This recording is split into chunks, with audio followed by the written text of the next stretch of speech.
Please welcome your host for this evening, Dr. Lindsay Hoffman.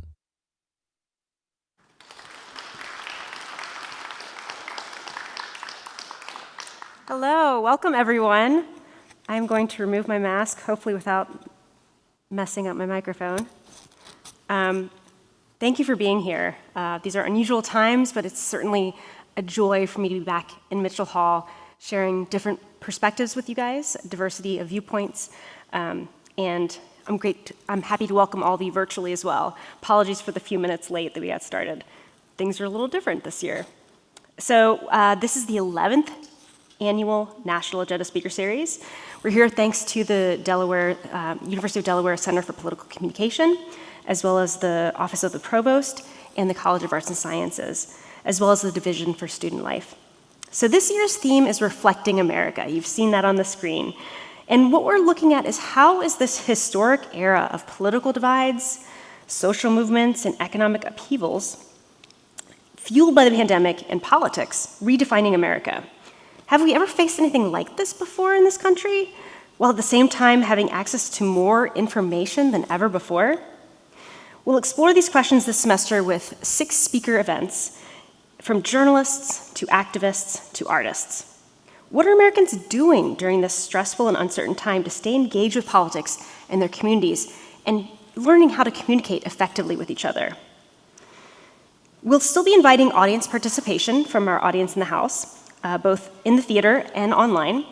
To ask a question here, we'll have 2 microphones. They're set at the front of the auditorium.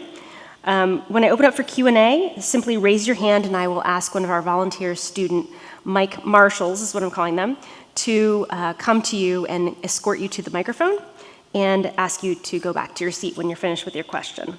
To submit a question online, simply type your question into the Q&A box at the bottom of your Zoom window, and it may be selected during our Q&A at the end of the talk.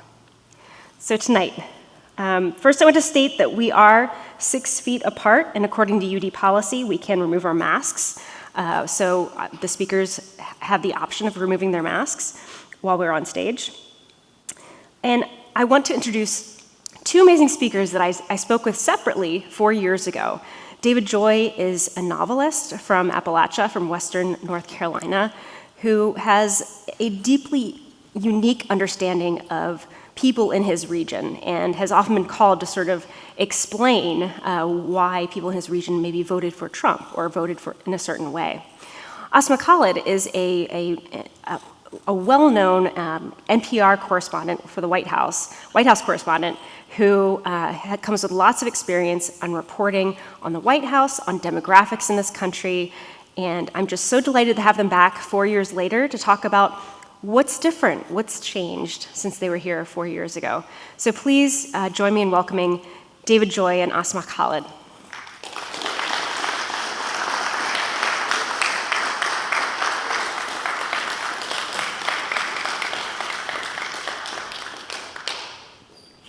Thank you so much for being here. I'm going to try and remove this side of my mask. There, I did it. Yay. Thank you, everyone, for being here, and thanks to those online who joined us. So let's start with why the 2 of you? Why did I bring the 2 of you back? What happens when an Appalachian novelist, a public radio reporter, and a professor go to a bar is kind of where we're at. You were both here separately, like I said, when the year that Trump was elected, and here you are again. They must really love the University of Delaware. But the first question broadly is, what looks different about America to you today than it did when you were on this stage 4 years ago? I'll start with David. I think it's a matter of increased polarization. I think that's something that's really taken place over a larger period of time in that kind of the middle ground of politics.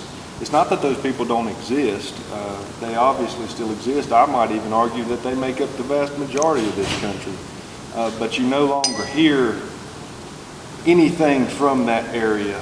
And I think that both sides have moved further and further away from center, and that maybe more than anything, it just happened at a much faster pace over the past 4 or 5 years than it has over the past 20. Asma, you have followed demographics. What's changed? Yeah, I mean, I think that in the 4 years, and I'm trying to remember just sort of where my head was when I was here last time, but I do think there was a general sense of perhaps shock in the country at President Trump's election. I think there's very little politically that shocks me as a political journalist at this point in time.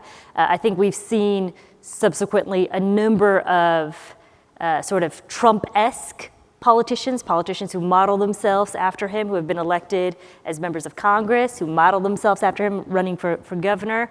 And then, of course, we have the events of January 6th at the Capitol, which I would argue, were certainly inspired by some of the rhetoric and the words that you heard from President Trump.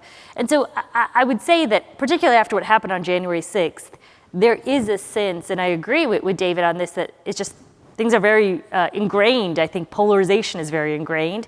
And I don't know, while I agree with him that there is certainly a middle, I don't know that that middle will necessarily rise up and be heard loudly unless there's a conscious, deliberate effort by politicians or by other people to make space for those people in the middle. Well, I will remind you, 4 years ago, I don't know if you said it on this stage or with my students in the classroom, but I remember somebody asked you if you were going to go back to reporting on campaigns because you had left after 2016. You said, I'm not going to report on campaigns anymore. So why'd you come back? Why'd I come back? Yeah. So I guess just to step back for nobody who knows. So I covered the 2016 election in depth. I just traveled all over the country. I was covering both Republicans and Democrats. It was a very tumultuous election cycle. And I think this kind of goes maybe as an assumption, but maybe I should just spell this out. But long story short, there was not a lot of people who looked like me covering the campaign, specifically going out to sort of more, and I shouldn't even say more conservative pockets because I grew up in a fairly conservative town, but into places where people felt they were newly emboldened to make sort of claims and arguments about Muslims or race-based statements in ways that I would say felt unthinkable to me as a child. And you just heard them out in the open. And it was tiresome after a while. It was sort of what am I doing this for? And so after 2016, I was just burnt out. I wanted to have kids. I have since now had 2 children. And I just felt like I needed a break. I think that political reporting and political journalism can be really addictive. And there was a big part of me that finally agreed to come back. I came back in 2018 ahead of the midterms and agreed at that point that I would come on and cover the 2020 election because I felt like 2016 was part of the story, but there was certainly another part of the story. And 2020, to put it in movie terms, felt like the sequel, and I wanted to know what happened in the sequel. So here I am now. I've stuck on and I'm covering the White House now. All right, well, I can't go without congratulating, here you guys are, I can't go without congratulating David on the upcoming movie adaptation of his novel, The Line That Held Us, which will be starring Billy Bob Thornton and Robin Wright. Pretty impressive. And tell us what this book is about and how it taps into folks who live in Appalachia. This is basically your opportunity to sell your book. Well, the book that's getting adapted was actually the first novel. It was Where All Light Tends to Go. But yeah, I think that I write about a very specific place, and it's because it's all I know. And so, all of my books have been set very specifically in Jackson County, North Carolina. We had a conversation earlier, and we were talking about this idea of Appalachia. And I think a lot of times when people think of Appalachia, they think of it as a town. It's like I've been there. It's across 13 states, 420 counties, 205,000 square miles. So to try to talk about that place with any sort of definitive statements is really an impossibility. So I always try to make it clear that I don't speak for Appalachia, but the place that I do speak for is Jackson. I have a very clear understanding of Jackson County, North Carolina, and so I've set all of my novels there. Well, congratulations to you, and also to Asma for winning her College Outstanding Young Alumni Award. So we have two really established, wonderful speakers with us today. So I want to start with talking about, there are a lot of things I want to talk about today, but I think fake news has been something that we've heard a lot about over the past few years. And a recent study outlined in the Washington Post over the weekend found that from August of 2020 to January of 2021, news publishers known for putting out misinformation got 6 times the amount of likes, shares, and interactions on the platform on Facebook as did trustworthy news sources, such as CNN or the World Health Organization. Asma, how do you as a journalist grapple with the fact that more and more people are drawn to fake news? And what can journalists do to ensure trust? And what should audiences know about information they find on social media like Facebook? So in terms of what journalists can do, I think transparency is key, and sort of opening up as much as you can to the understanding of how newsroom works, I think is really helpful. I know some news organizations have, for example, like broadcast portions of their editorial meetings. I actually just think that that's really helpful for people to get a glimpse of how news judgments are made. Another small example is recently I interviewed the Vice President Kamala Harris, and the full interview did not air on NPR on the radio. But we, to my knowledge, I believe, did air the entire portion online and a transcript of it. So there is a sense that, okay, if we are making like editorial cuts, this is what the raw audio is. And I think just opening up what the process looks like can be helpful for people. But I think the other flip side to that is like the consumption side of news.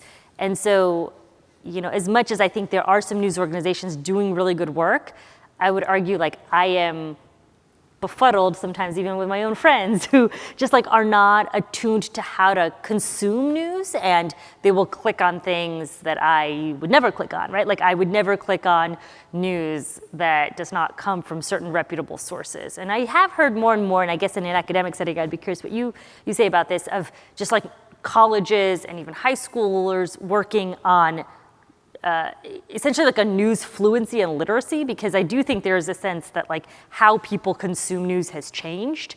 And I see this all the time from people who send me random stuff, people I know. And, you know, once I had somebody send me something, it was like .ru at the end. And I was like, that's a Russian site, right? Like, I do not think this is a trustworthy bit of information that I would be using. And so, you know, I would say that I think as journalists, we can only do so much, right? We can put out what I believe is often good quality content. But part of it is that like why people are clicking on this information is it goes to people's like base instincts, and people want inflammatory content, right? Like that is what people get riled up about. And so I do think that there needs to be a better job, and not everybody goes to college. I mean, maybe it has to happen at a younger level, at like a junior high level, where people learn like news literacy in the same way that they maybe would learn like basic, or they ought to be learning like basic financial literacy. Well, we had a great conversation earlier today with my class about what young children should be learning, but we talked more about civil discourse. And David, I wondered if you wanted to elaborate on some of your ideas about like what do young people need to know about how can we engage with each other across differing perspectives, differing opinions? I don't know if I can speak to what I think they need to know, but I think I can speak to the you know, what I think's happened in this country, which is that I think we've lost any ability to maintain any kind of civil discourse. And maybe that's something that's perpetuated even more and more by social media, in the sense that you no longer have any you no longer have any obligation to have real conversations. There's also no accountability to anything you want to say. You can say anything you want on there, things that you would never think to say to my face or to her face. And eventually that goes on long enough to where people become more and more emboldened. And we most certainly have seen that. As far as how we get back to that ability, you know, to have that type of discourse, for one, it has to take place at a high level. It's not just the American people that are not capable of maintaining civil discourse. It's American politicians. If you follow me, it becomes very clear where my politics lie, and that's fine. I fall pretty far left. But when I look at the things that disgust me most, it's not things that happen just on the left or things that just happen on the right. I think about during the Trump presidency, for instance, we would watch moments where there would be they call it clapback or something, this moment where, let's just say Nancy Pelosi makes a move and claps back at something that, Donald Trump did, and everybody applauds it and rewards it as if it's entertainment. Well, I'm sorry, but I don't have any interest in being led by children. I don't want people, I don't want people making decisions that govern whether or not I get health care or whether or not, somebody can find a job or any of these big time decisions, who is incapable of sitting down and having civil discourse with somebody. I want you to be able to do that. With somebody that you disagree with is even better. That's the only way that you find any kind of common ground, and this country has seemed to move further and further away from that. Sensibility is not sexy anymore. Common sense doesn't sell. It's whoever yells the loudest, that's who's given the microphone. And the only way that you're ever going to get back to any kind of ability to have dialogue and discourse is to take the microphone away from children and say, you've had your time to speak, and now you will sit there and you will listen. And until that happens, I'm not a very hopeful person to think that they're going to sort it out by themselves. They've shown no reason for me to believe that. It's gotten worse and worse, perpetually worse. Can you elaborate on listening, particularly active listening, and why that's important in civil dialogue? Yeah. This is part of me just being Southern, I think, but and I'm sure it happened elsewhere, but I'm just going to speak to where I grew up and how I grew up culturally. And I grew up in an environment where children were expected to be seen but not heard. And what I mean by that is that, when the adults were talking, you were expected to be in the room, and you were expected to be quiet, and you were expected to listen. And at the time, it was horrible. You just wanted to go outside and play, and you got antsy, and you wanted out of there. But when I look back, it taught me multiple things. From a professional standpoint, it taught me the importance of story, and it taught me how to tell a story. But the bigger aspect is that it taught me to listen. And I think that we as a country have lost that entirely. And it's not just in this country. Like, I look at some of the places where it is happening elsewhere. I remember the last time I was in France, I told them, I said, one of my favorite things I experienced here the last time I was here was we were at a dinner and everybody was screaming at each other in French. And I'm sitting there like, what's going on? Because I have no idea what they're talking about. Well, they were having a political discussion, and they were all arguing with each other, very adamantly arguing. And at the end, they all started laughing, and they said, we enjoy this. And that was how it was commonplace. And the last time I was there, I asked them, if that was something that had changed, and it was. I think that it's happening not just here. I think it's happening worldwide, and maybe again it ties back to social media. But until we get back to the point to where we can sit with people we disagree with and truly listen to the things that they have to say, I don't see how we move forward in any type of productive way. You talked about this initiative with an author who was doing this kind of storytelling sharing. Yeah. Can you expand on that a little bit? The author was Colin McCann, and I'm sure he's an Irish novelist. Let the Great World Spin was one of his biggest novels. Had a Transatlantic was another really, really great, brilliant novelist. Sharp. But he came up with this idea once that he wanted that he thought one of the ways you teach people to listen is that you make them responsible for what they're listening to. And so he wanted to make this pedagogy, like he wanted to take concept, put it in a classroom, see what happens. So he did it with with high school kids. And for instance, he would take a class in Swain County, North Carolina, in the mountains where I live, and he connected that school with a school in the Bronx. And one of the kids would tell their story to another kid, and then that kid would tell their story to that kid. And then when it came back to the class time, this kid would tell that person's story as if it was theirs. And what it forced them to do was, one, to actively listen to this story because they had to get it right. But the other thing that it forced them to do was that they had to take ownership of it. And suddenly when they took ownership of it, there was a level of empathy that was inherent in that act.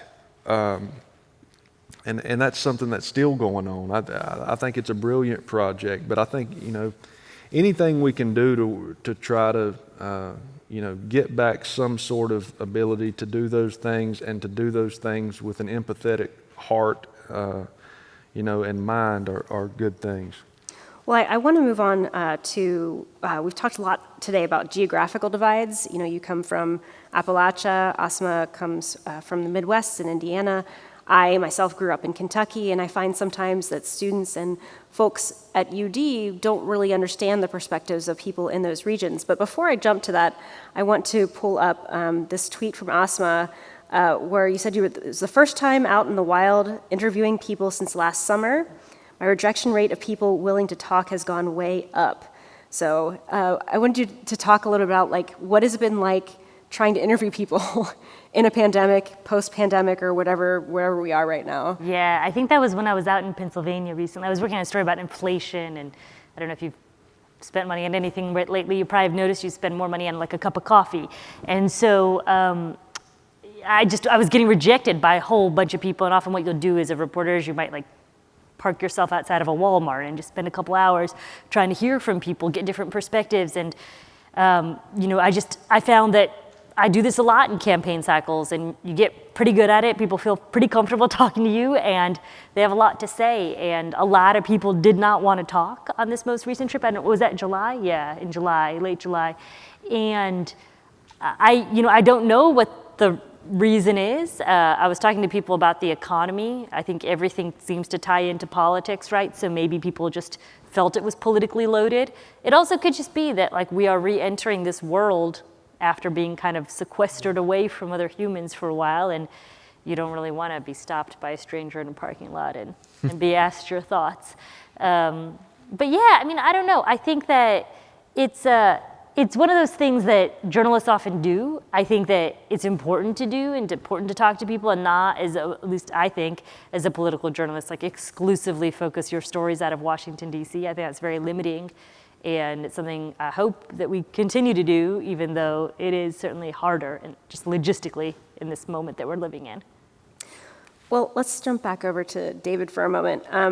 This comes from a student of mine, Ryan. They submit their questions in advance, and we will have an opportunity, like I said, to have a Q&A in just about 20 minutes. Ryan found that in a recent interview you gave for your new book, When These Mountains Burn, which, by the way, is on sale in the lobby after the event. David has been kind enough to sign the copies for people who purchase the book. He said, you quote George Saunders, that fiction, when it's done well, has the ability to serve as empathy's training wheels. In this time of political division, are there any fictitious works that are addressing the growing lack of empathy and understanding between the left and the right and these two polarized communities? What can you recommend that people read, maybe even nonfiction as well, that helps us to understand how can we find the humanity in each other? Yeah, I think what Saunders was getting at was just, I think the role of art is twofold. I think one, it needs to elicit some sort of emotional response, and I don't really care what that emotional response is. If it makes you mad, that's good. If it makes you laugh, that's good. But it needs to elicit some sort of emotional reaction. And the other thing that it needs to do is illuminate some aspect of the human condition. And that's what Saunders is getting at, is the idea that good fiction allows you to walk in the shoes of somebody else for 240 pages or 300 pages or whatever that may be.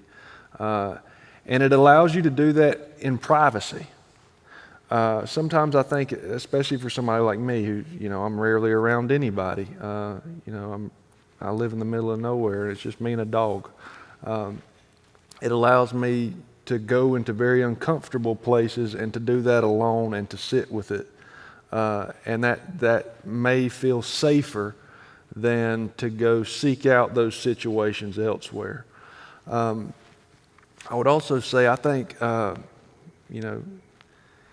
we're seeing a real rise in American literature celebrating diversity. And it's the best thing that's happened in American literature in my lifetime. I think about the most interesting thing that I believe is happening in American literature is you've got a lot of black writers writing. It almost strikes me as like what South American writers were doing with magical realism. So I think about a writer like Maurice Ruffin with the novel We Cast a Shadow, or I think about a short story writer like Ryan Amilcar Scott with The World Doesn't Require You. And he's taken these very real, everybody said We Cast a Shadow was satire. Well, it wasn't satire. It was very much a reflection of our current state. But what he did was he turned it on its head and presented it in such a fantastical way that it made it approachable. And that's what they were doing. That's what Gabriel Garcia Marquez was doing. That's what Jose Saramago was doing. And I think sometimes you can get to a place that's so uncomfortable that you can no longer entertain those conversations directly. And in a moment like that, it takes an author or an artist turning the world on its head and allowing you to look at it from another angle. Colson Whitehead, another perfect Underground Railroad, making it a literal railroad, trying to find a way to make it more approachable so that it's not the same old story. I think that's the most interesting thing that's happening in American literature right now, and it's addressing all of these issues. Well, one of the reasons I brought both of you here is because you're both writers, and I'm curious, what do you suggest beyond the fiction that you recommended? What things should Americans be consuming if they want to understand what's actually happening in this country and if they want to be able to engage in civil discourse and civil dialogue? So, Asma, obviously you're a journalist from NPR. You're probably going to recommend NPR. What do people need to do? I always tell them that they need to diversify their media portfolio. They need to read from a lot of different sources. But what are your recommendations? Yeah, gosh, that's a really interesting question that I guess I maybe don't give enough time and attention to. In some ways, I feel that social media has created a whole lot of problems, but at the same time, I spend a lot of time on, say, a platform like Twitter, and I actually feel like I'm exposed to a lot of different opinions on Twitter by selectively choosing who I follow. And I've created curated private lists, so nobody can see who's on them besides me. For example, the situation out of Afghanistan, I realized when I went back through my lists that I had created a list called AFPAC, Afghanistan, Pakistan, a decade plus ago for myself, and had, to be honest, just not really gone through and followed those people lately, but they were on this kind of private curated list. And there's all sorts of local Afghan journalists on that list that are telling me stories of what's going on inside the country that no Western journalist is able to hear or to access at this point in time. And to me, those are really important voices. Look, I love NPR, I work there, but I would have to say, I think one thing, we were talking about this earlier in the classroom, is that the United States as a whole, and I don't say this as a critique necessarily of NPR, but I think all news institutions are just very inward looking. And sometimes I think it's important to hear about the rest of the world, myself included. I mean, I don't speak, multiple fluent foreign languages, et cetera, but I think many people in Europe do. And I love listening, for example, to the BBC NewsHour. It was actually the very first radio internship I had. It's a really random story. I was in England and I somehow happened to intern for the BBC NewsHour. I never had worked in radio before. And I fell in love with the power of what radio could do. And I think radio is a really intimate source of news, and it helps you hear how people sound. And I think hearing a person's voice has a level of intimacy that you never get when you read the words. I mean, no, I'm not saying, sorry, words on a page, but when you read a newspaper, you just don't hear the person's inflections or their tone in the same way.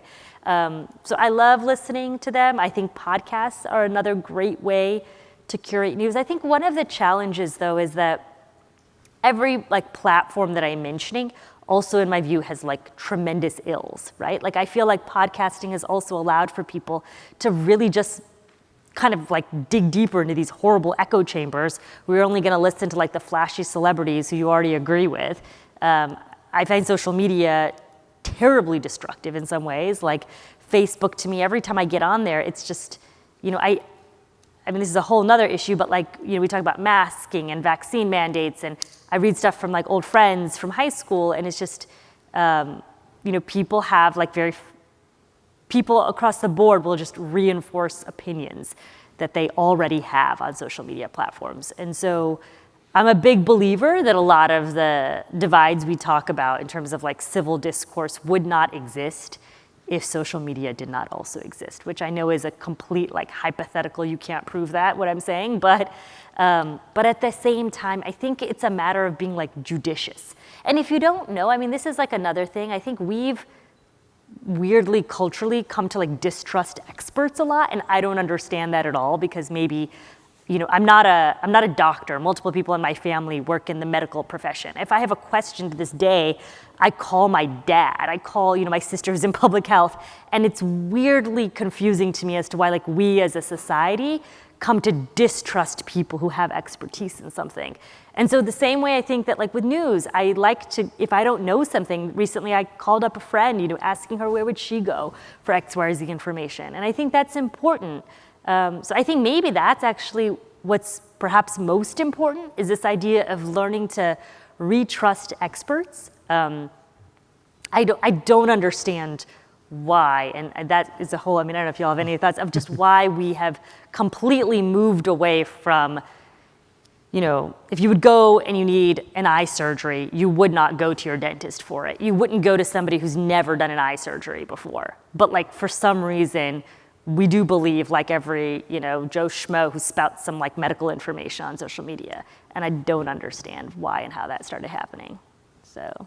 Well, and I think, the danger of echo chambers is very real, not just on social media, but in our interpersonal lives as well. And I think what you're suggesting is sometimes step outside of your comfort zone and ask someone who you don't know or who feels differently from you, where would you go to find information about this? And I think, again, I suggest to all my students to follow international news, follow Al Jazeera, follow BBC News, follow public news, public radio, public television, as well as commercial television. I'll be honest with you, I do not watch cable news unless there's something very big happening on there, because it's meant to draw eyeballs for advertisers. And that's not the kind of news I want to consume. So I'm looking for expert commentary. I'm looking for excellent journalists who can do very good interviewing of those experts. So I did say we're going to move on to kind of these, we've been talking a lot today about geographical differences, and I have a tweet from, whoops, is it going to work? Where do I point it? So you've notified me there's a webinar question coming up, but it's not letting me, oh, there we go. So David, this is something that you tweeted also in July. Sorry, I'm a bit of a Twitter. There's no telling. It has good usage. I really do. I feel like it is the #1 place I go to in the morning for news. At the same time that I say it's evil, too. And I think that its limitations and words just offer these opportunities for very quippy things. So you said this, you said, I'm moving further and further away from the word Appalachia. It's been politicized, weaponized, commodified to a point I don't feel comfortable using it. And the truth is I don't know anybody of this place who'd ever used that word anyhow. So I wondered if you could explain that a little bit. Yeah, I think, that word, the word really became politicized in the wake of the 2016 election. And we spoke a little bit about this, but I think for a whole lot of America, they were looking around, and when the cloud of dust settled, they looked around to find that they were in places unfamiliar, and they thought, how in the hell did we get here? And when that happens, the easiest thing is always to say, oh, that's why, or that's why. And so you had this political scapegoatism that took place where all of a sudden Appalachia became the thing that everybody talked about. And all of a sudden all the news agencies that didn't care about, think about the way the water was in Ferguson. There's places in Kentucky, they ain't been able to drink water for decades. Nobody cared. Nobody cared about that place. They still don't really care about that place. But nobody cared about that place until they needed it for a very specific purpose.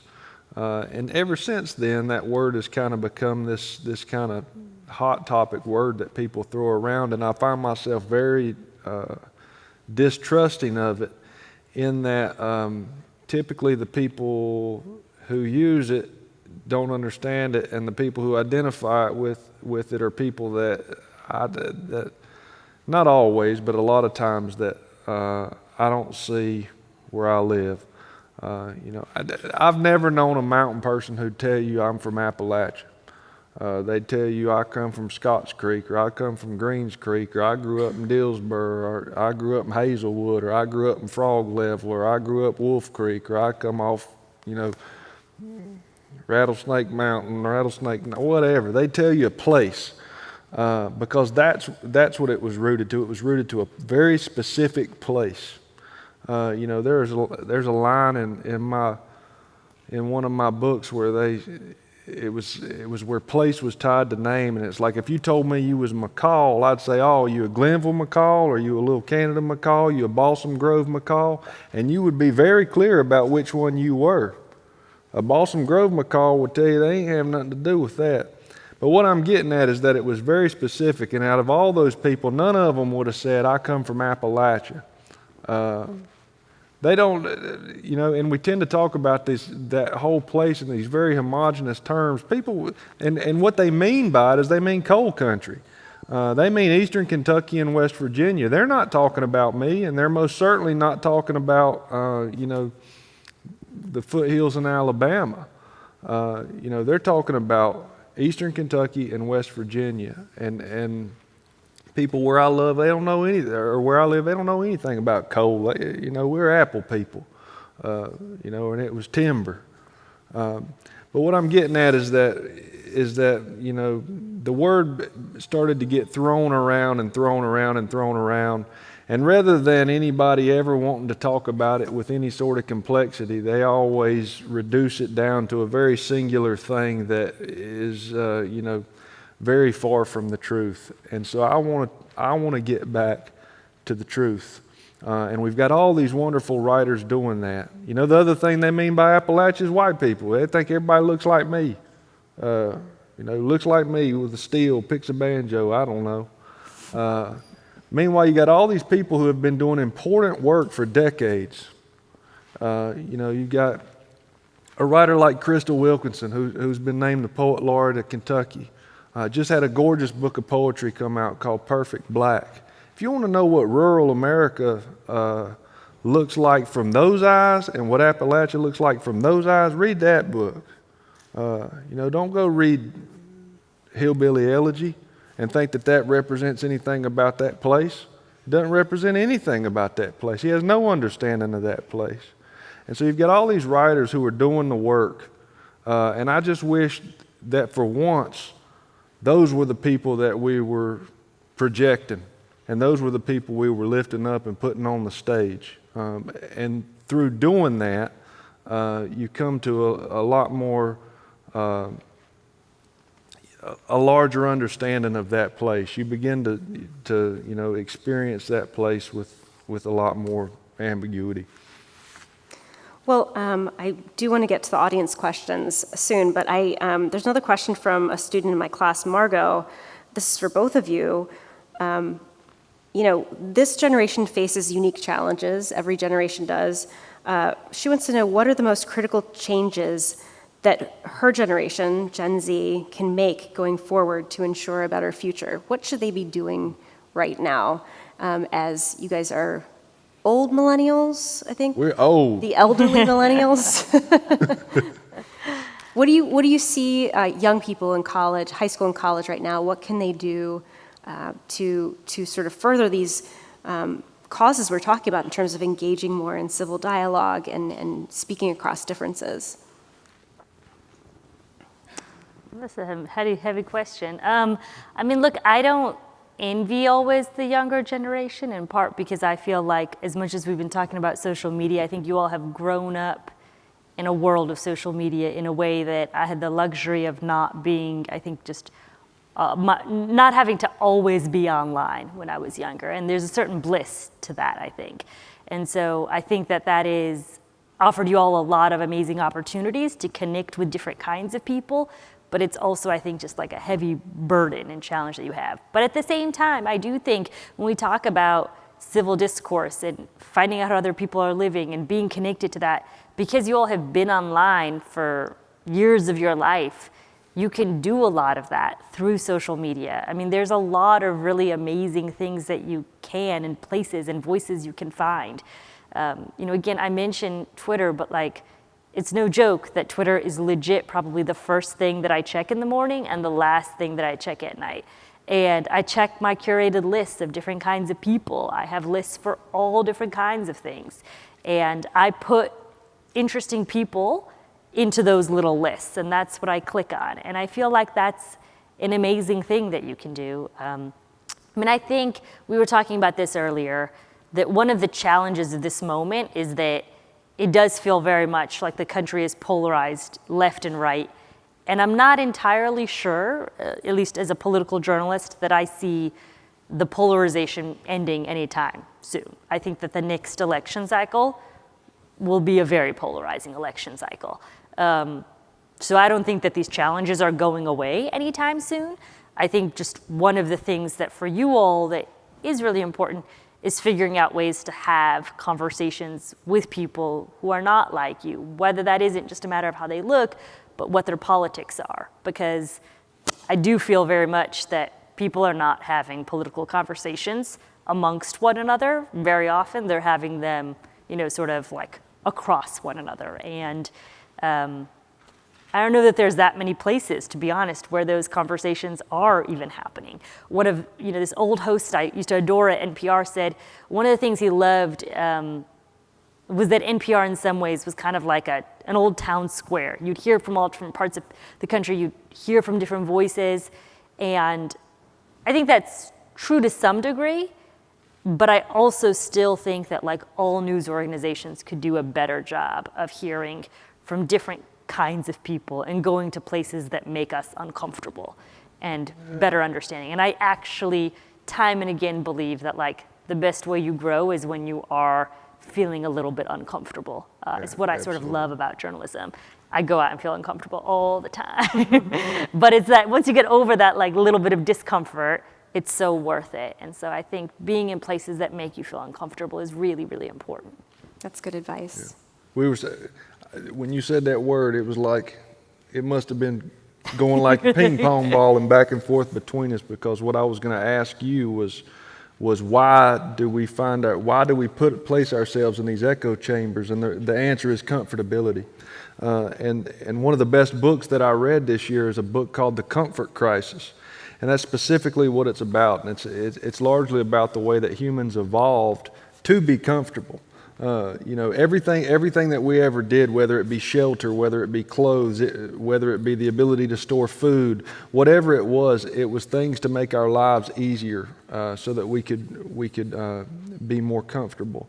And what this book does is it looks at all of the things that have happened, especially the past 150, 200 years, and we're too comfortable, to a detriment to ourselves. I'd encourage anybody to read that book, but I think she's absolutely right, is to seek out discomfort. Seek out things that are challenging. That's the only time that you experience growth. You can think about it from a bodybuilding standpoint if you want to. If you pick up 5-pound weights all the time, you're never going to build muscle. The way that you build muscle is to break those muscles down, rebuild them. Your brain's the same way. You need to seek out these places, these situations, these conversations, these people that make you uncomfortable and challenge the things that you believe. And only through a constant challenging of your beliefs are you ever able to truly solidify, what it is that you believe. And one of the, as an author, but more so as a reader, the easiest way for me to do that is books. I engulfed them. I think it drives Ashley crazy because they just stack and stack, and eventually we have to load my truck and take them off, and then more and more. But it's that constant. It's a yearning for that. I want to read people who don't think like me. I want to read people who challenge what I believe, and that has always felt like a really safe place to do that. Do you think because of the storytelling nature of your childhood? I think it's that, but as far as the safety aspect of it, it's that there can be no confrontation. Versus if you sit down in a situation, it's like that situation I was describing with all of those friends of mine in France that were yelling back and forth, and they're screaming at each other. Well, they were really good at that, because culturally they were used to that. If that happened in America, especially if that happened where I grew up, somebody's getting hit. Eventually it's going to escalate to a point to where it's not where it becomes volatile. Americans, I think, are kind of volatile by nature. And so books and podcasts or the news or anything else gives you a way to experience all of those things that challenge you and make you uncomfortable, but to do so on your own terms. I think that's great advice from both of you. So I think we're about 8:30 here, so it's about time to get some questions in the online queue. So if you're watching from home, please use the Q&A function in the webinar to ask some questions. I'm going to wrap up my last question with our speakers, but if those in our audience have questions, be ready to raise your hand, and one of our student mic marshals, so this is the point where I'll ask the two of you guys to come down here. I didn't identify which mic you should go to, but whoever is closest to the nearest mic. Are my students out here somewhere? Thank you. So one of you will have to kind of walk around. Thank you. You're good. All right. So Drew and Sarah, thank you. So be ready to raise your hand, and one of our mic marshals will guide you to the microphone. And again, because of COVID purposes, we're going to just ask the question into the microphone and then return to your seat. Please keep your masks on, as regulated in UD COVID policy for indoor campus buildings. So, while we're waiting for some questions to come in, here's the big question. 4 years later, what's been the biggest change in this country since you were here 4 years later? For you, it's having 2 children. It's a big change. But you were here in 2017 when Trump was elected, and there was a lot of turmoil. Now we have a former a blue hen in the White House, a University of Delaware alumni in the White House. what's different? You talked a little bit about how the press conferences look a little different, but what's the biggest difference you see? David? I think we're just at a place where the conversation is it's going to be very difficult to get it started again in any type of constructive way. I think she's absolutely right in not finding. I don't find myself hopeful that the polarization is going to, get back unless we begin to hold them accountable and say we're tired of watching this. And so for me, it's just.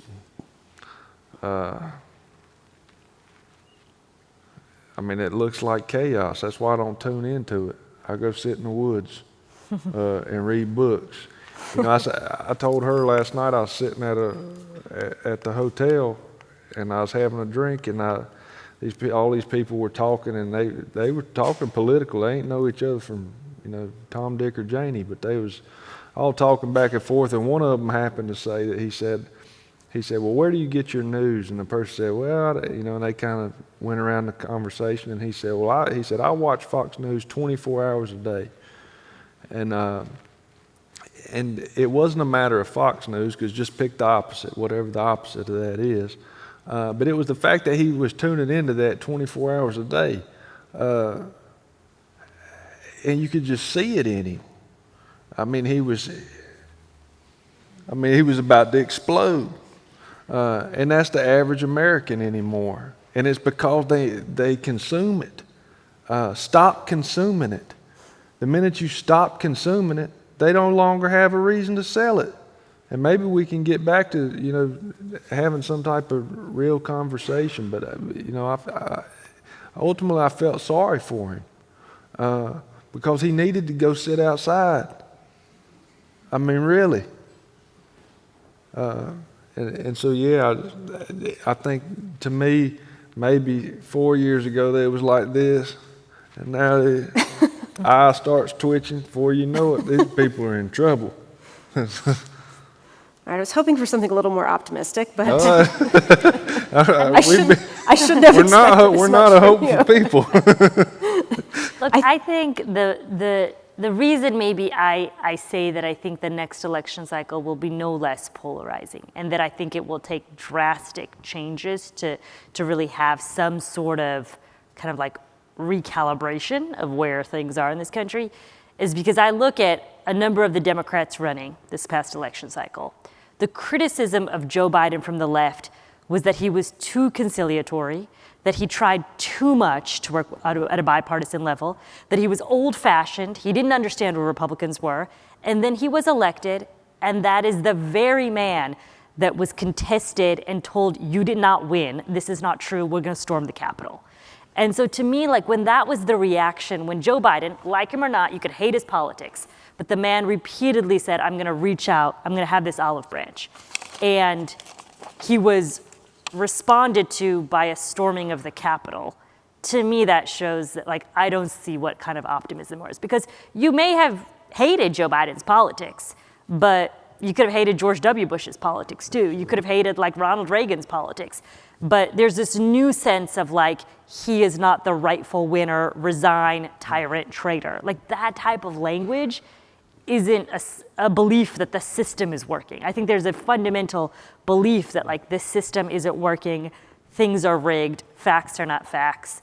And it's really, really hard. I mentioned I go out around the country, I've done interviews, it's really hard. Sometimes there's a woman I interviewed, I remember, in Florida over the summer. She was working a Trump little merchandise booth, and I interviewed her. She was not wearing masks. And as a detail in the story, I think I described something like, they were selling Trump masks. They were not wearing masks. Anybody who listens to NPR knows we give a lot of detail and color in our stories. She was extremely upset that I mentioned the fact that she was not wearing a mask. And over text messages, sent me what I would argue were extremely just antagonistic text messages because I had said this about her. And in my view, the story was very fairly done. In fact, the local county Republican chair told me he thought I did a really right and fair job on the story. I thought I did. I made a very conscious effort to reach out to all kinds of different people. But if your preconception is this journalist is coming through, she's going to paint me in a bad light. It's really hard, even if I would argue I did not paint you in a bad light, to convince you of otherwise when ultimately, we are so baked into different opinions. And so I will say, as somebody who does actually, I think, makes a conscious effort to go out and talk to all kinds of different people, it's really, really hard, I think, to get people to talk to you, to trust you. But secondly, even when the story is done, I think people come to that story with a set of preconceived ideas of what they believe the narrative is. And so, I don't see the 2024 election as being any less heated than what the 2016 and the 2020 elections. And look, I would argue it very much depends on who's running in 2024.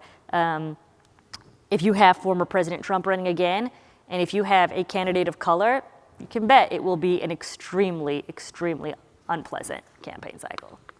So. All right, again, very optimistic view. Let's take a question from the audience. So I'm looking in this direction. So is there anyone? Actually, I see a hand up there. Would you like to come forward over to this side? And someone over here, be thinking about your question, because you'll be next.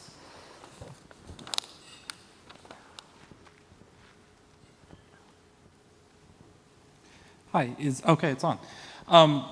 One of the things that I've encountered a lot nowadays, one of the arguments I hear is I'm not willing to argue with you about that anymore. You hear a lot about this with climate change or LGBT rights.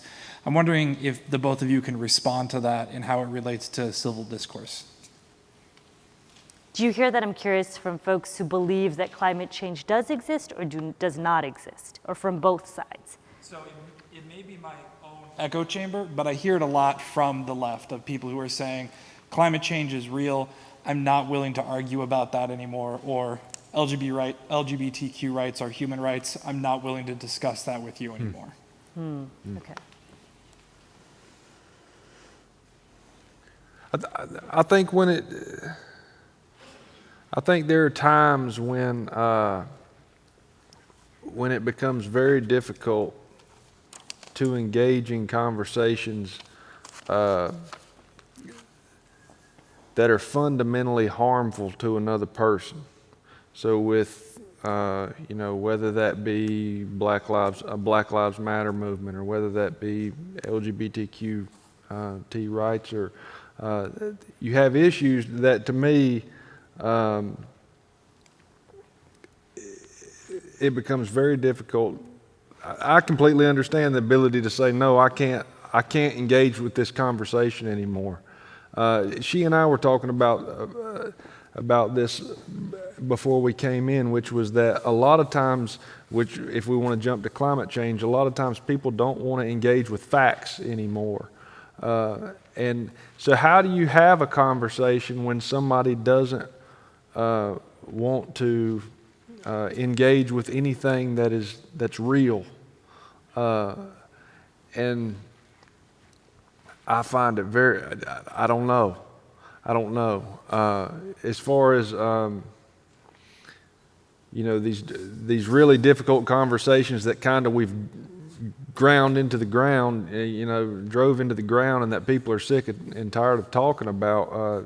Again, I think that's what makes what some of those writers like Maurice Ruffer and Ryan Amilcar Scott are doing so fascinating is that they're trying to turn them on their head so that there's something new. And I find that fascinating. So I think maybe that's one way. But yeah, I don't know. I would tend to say she'd be a whole hell of a lot better at it than I am. Part of the reason being because of where I live, it's very insular. I don't have to engage in those things physically, engage in those things on a daily basis. I do it from a level of, you asked me about coming back after 2016. Candidly, what I told my editor was I would never have signed up for the 2016 campaign if I knew my right to exist as a Muslim in this country was up for debate, which it very much was up for debate. Yeah. And I would not have signed up to cover that election. This was not a debatable issue internally in my own head. And so I think that the way I at least engaged with it as a journalist is it's sort of like a weird out-of-body experience. Like I have had plenty of conversations with people who tell me all sorts of things about Muslims in this country and what they like, and a woman who told me she doesn't really care that I wear a headscarf, she doesn't think I should. I mean, all sorts of things. People feel very comfortable when they get to start talking to you about things, and I guess I believe a part of me is sort of able to do that from a level of like removal, like I am not taking it, I guess therefore I'm engaging with it on a professional level. But look, I mean, we're approaching the 20th anniversary of 9/11, and you talk about not wanting to engage with people. I think one of the things I've heard from a lot of Muslim friends now as we get closer to the 20th anniversary is right after 9/11, a lot of Muslims in this country felt the need to apologize for the 9/11 attacks. Whether or not, I'm not saying they had anything to do with it, but there was a lot of like public remorse. And I think that what's interesting to me now is like 20 years on, a lot of Muslims in the country are saying, we had nothing to do with this. We should not feel the need to apologize for this. And that conversation has shifted. Look, I can understand the desire to do both of those things. Maybe that's kind of generationally where I sit. But I think that to some degree, to what David was saying, I think it's very hard for people to engage in conversations around cultural or racial things where, the saying is, it's like you can debate a whole lot of things, but if you're debating your very right to exist or your sort of, I think that makes it harder. I think policy issues wise, I think it's important to debate policy issues.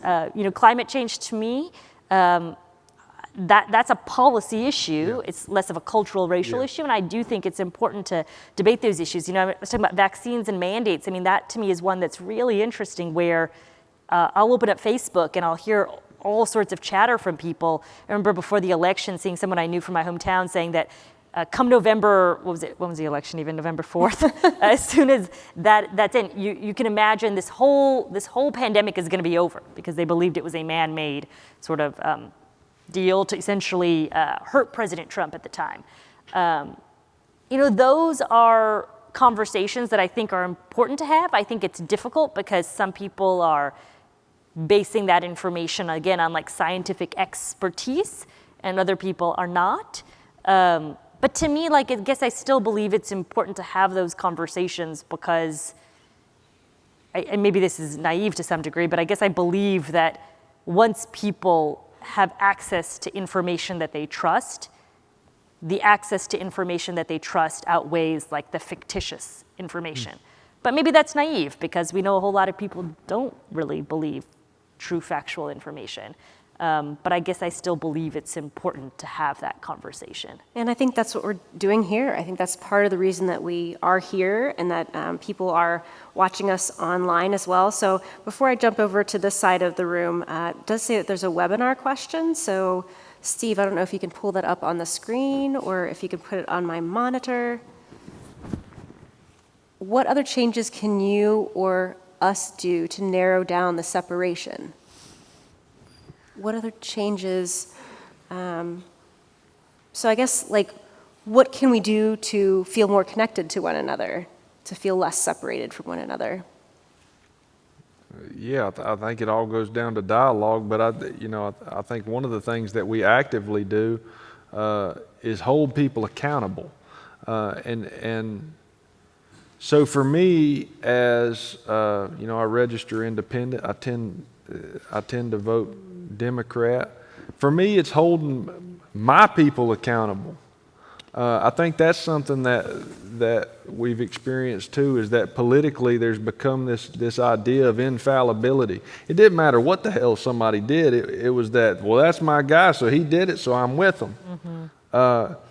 That's not the way that American politics should work or meant to work, anything. If anything, it should be your job to hold them more accountable because they're willing to have those conversations with you. Especially in this moment in time, they're going to look at me and dismiss me right off the bat. But who shouldn't is the people that I voted for. I look at, I voted for Joe Biden. I didn't vote for him in a primary, but I voted for Joe Biden in the general election. And I look at the things that he's done, a lot of the things that he's done that bother me immensely. There's still children in cages down on the border. It's like we forgot them, and that was a big deal a year ago. Still is a big deal. But why are we not holding them accountable for that? He's released more drilling permits than any president since Bush. Environmentally, that bothers me. I need to hold him accountable. And I think that's something that people can actively do. And you can do it across the aisle as well, but I think one of the things that we have to do is get back to holding the people that we supposedly align with accountable. And if it's them, again, acting like children, we have to make it clear that's unacceptable. And only through doing those things, I think, can you have any hope at all that maybe we can get back to some bit of normalcy. I agree. Yeah, I think it's very important to sort of be critical of whoever and whatever ideas that you believe in or whoever you believe in. One thing I've been struck with as a political reporter is that whenever I pointed out things, throughout the campaign cycle, and I covered President Trump in 2016 as well, is that whenever you would point out, say, a factual error that President Trump had made, you'd get all sorts of like Twitter comments and, kind of what you were saying, clap back. And if you point out or you are critical, or even I would say factual, I did a story that just aired, I think it published today, about is the forever war truly over, that President Biden promised to end the forever wars. And there's been, both critics, I would say, and even allies of his who have talked about the fact that the military authorization for the use of force from 2001 is still on the books, as well as the fact that they're reviewing sort of counterterrorism policy. And long story short, basically, like, has the war shifted to drone warfare as opposed to being, sort of ground troops?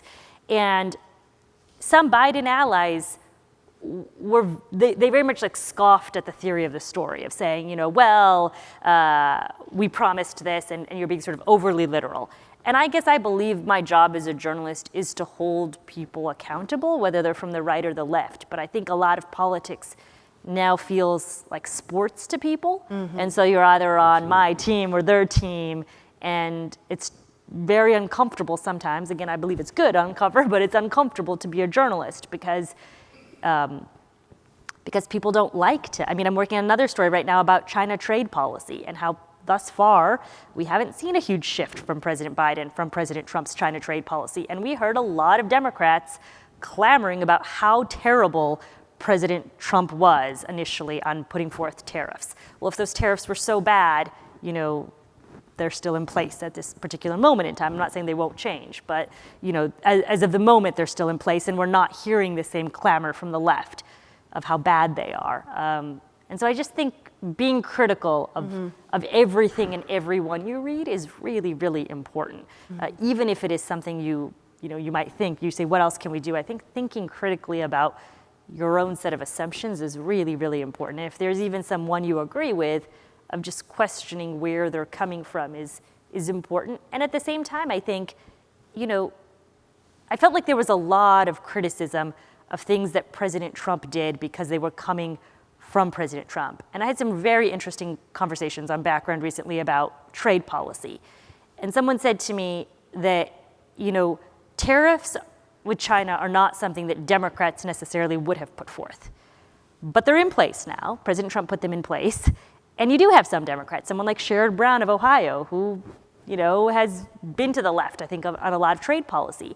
And it's interesting to me how the narrative of what President Trump was doing at the time period is far more negative, I guess, than perhaps where some of the same voices on the left are today.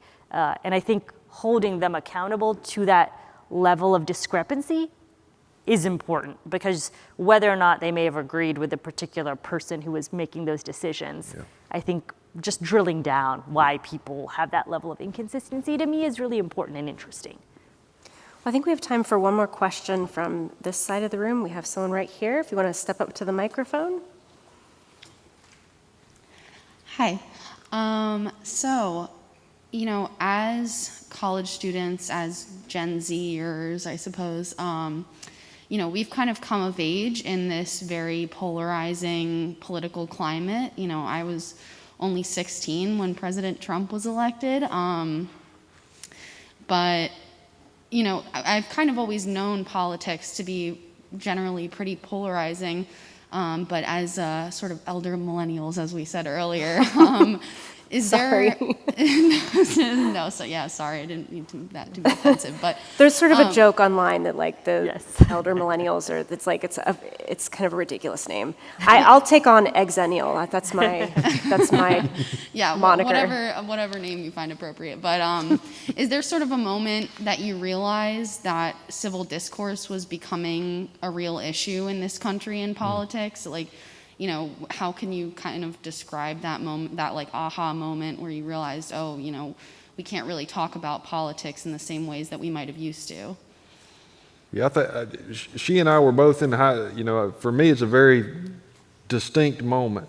And she and I were both in high school, same age when it happened. We were both seniors in high school, which is 9/11. For me, that's the shift. And I don't necessarily just tie it to politics. I tie it to lots of things. I am a gun owner. I believe in gun rights for a whole lot of things. I also believe in gun reform. But if I look at gun culture, for instance, and the way that shifted, to grow up in that environment, it's hard for me to imagine because there is no before time. Like for instance, what happened post 9/11 was you have rampant nationalism, rampant xenophobia, rampant Islamophobia, and all of it becomes very, very vocal. And so I'm gonna just use the gun example because that's something that I know well. Well, suddenly you have all these people, they're coming for us. Terrorists are coming to this country. They have attacked us on our soil. We have to do something about it. The shift that happens is all of a sudden what they're pushing out the door is AR-15s, and they're pushing them out by the million. Suddenly you start to equate patriotism with this so that you sell a bucket of ammunition and you call it a freedom bucket. And you slap a big American flag on the side of it. And you sell 500 rounds of .223 under the guise of liberty. You begin to associate liberty and freedom with all of these things. And so to have grown up in that era, when I didn't grow up with those guns. It's not that those guns didn't exist; they did. And you could buy them. People had them, but that wasn't what you saw. And so I look at that shift that took place, and the same thing happened with a larger American politics and the way that conversation shifted, and some of the same emboldening that took place in that moment. I find it unfathomable to imagine having been Muslim in that time. Like that, it fucks me up to think about. What they must have experienced in that time. And none of it went away.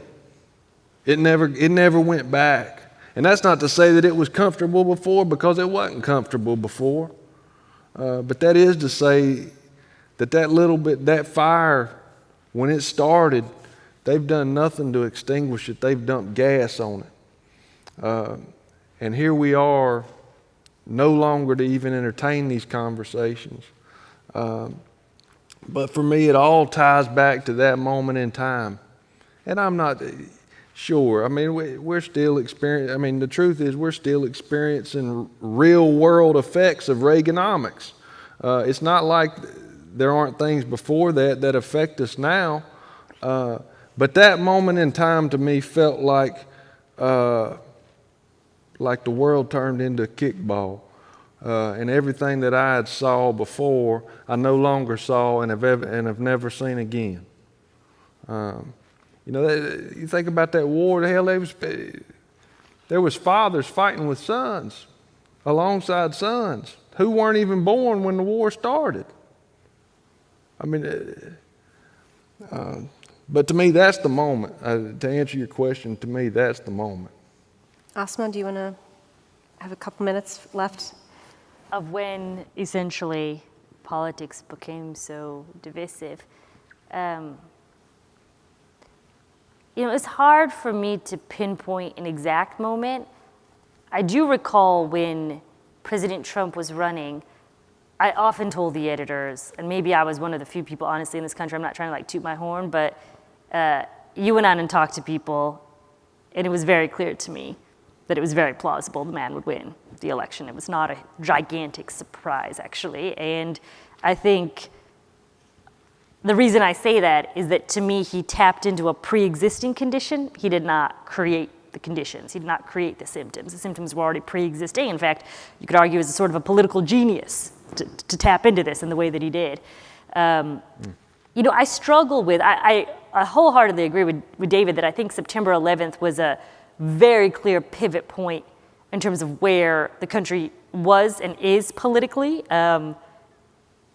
I think what's interesting to me is while there was this sort of sense of patriotism and it became very, I would argue, there was this weird moment of, weird I say because I think it was very short-lived, sense of bipartisanship immediately after 9/11. And you look at George W. Bush, he had these through-the-roof approval ratings, and you had every member of Congress but one vote to go to war in Afghanistan. It was across-the-board patriotism.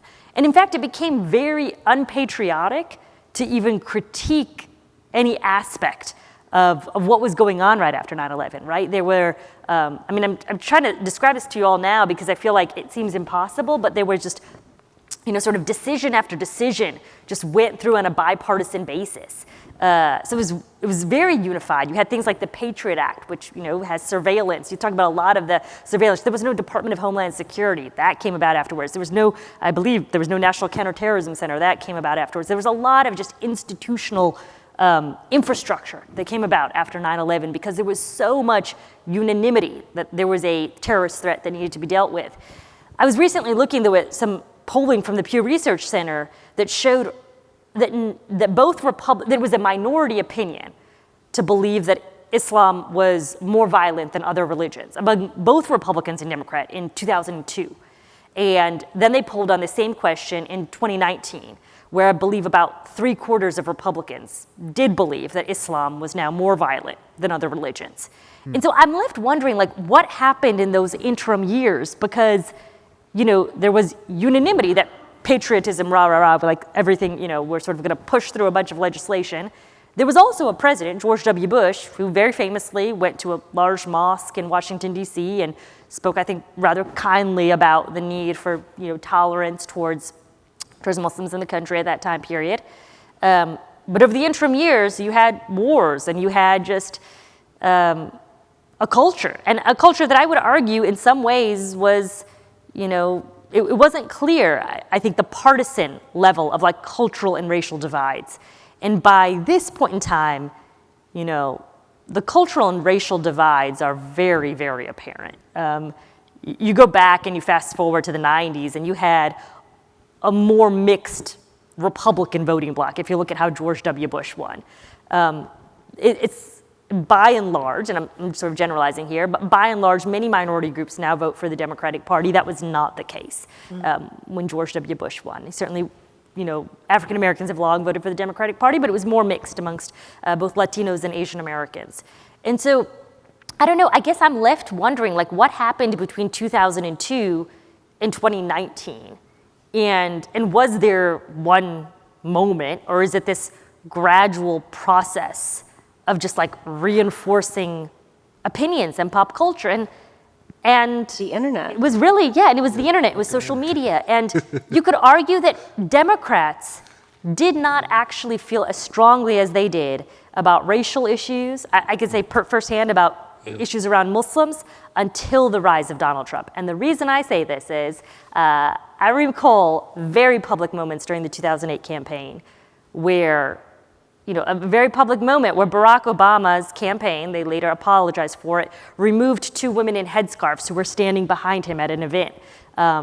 There was another moment where a photo was released with Barack Obama, where you all might recall this like a turban of some sort in Africa, and it was released as if it was, kind of like political ammunition, right? That this would be a liability for him. And it was strangely the rise of President Trump where you began hearing a lot about just, I think you just began to see the Democratic Party talk about race and culture in a very different way, almost in opposition to President Trump. Now, whether this is a short-lived change, I'm not entirely sure. I mean, I have a lot of thoughts on the degree to which race and cultural issues have become very, very partisan, and there could be a potential backlash, I think, also within the Democratic Party. But I don't know. I'm sorry, this is such a long-winded way of answering your question that I don't know when it became very polarized. I don't know if there was a particular pivot point, but I'm struck by how the way that the country felt, and if I could say back in like 2015, 2016, it was different than how it was even right after 2002. And so what is it that changed? What is it that makes it even more volatile, I would argue right now, than in that immediate aftermath? Is it just the sort of like low simmer for the last 2 decades? And if you have a low simmer at some point, it just kind of bubbles up and explodes out of the pot? And the first person of color to ever be in the White House. I think that's another pivotal moment. Yes. I think you've got eight years of Well, I hate to cut you guys off because this is a fascinating conversation. I hope it gives you guys a lot to think about. So please give a big round of applause to our 2 speakers.